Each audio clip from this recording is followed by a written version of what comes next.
Chers internautes, bonsoir. Chers frères et sœurs en Christ, bonsoir.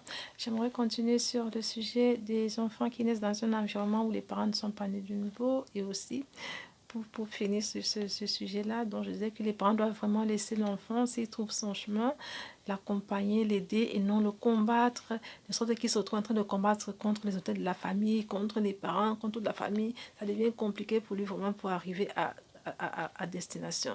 Et pour les parents qui sont nés de nouveau, franchement, il est bon qu'ils commencent déjà à prophétiser, à dire au Seigneur, voilà, nous voulons des enfants comme ci, comme ça, mais qui vont te servir. En fait, c'est toi qui donneras une destinée à chacun d'eux. Et comme ça, le Seigneur, d'avance, leur révèle la destinée de chaque enfant. Il commence déjà à prier et à accompagner l'enfant par rapport à cela.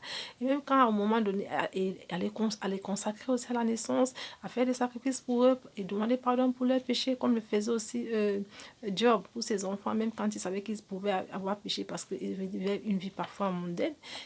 Ils demandaient pardon à Dieu à leur place. Et ils ne doivent pas perdre la foi, même si des fois cet enfant prend d'autres chemins.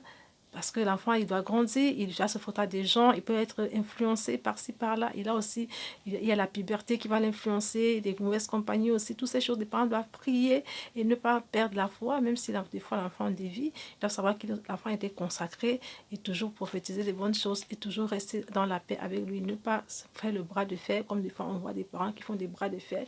Et finalement, cela a déjà des conséquences très négatives où des fois l'enfant peut être enlevé, arraché aux parents, surtout ici en France, c'est pas évident que les parents aient raison, surtout face à l'enfant, si l'enfant des fois exprime des souffrances et parfois s'il a l'impression qu'on le persécute par rapport à une croyance ou quelque chose qui a trait à la religion ou à quelque chose qui est contre sa volonté parce qu'il ne comprend pas encore l'importance. Donc il est important qu'il y ait un climat d'harmonie, que les parents soient dans la paix avec l'enfant et qu'il enseigne dans les bonnes voies par la douceur et dans l'amour.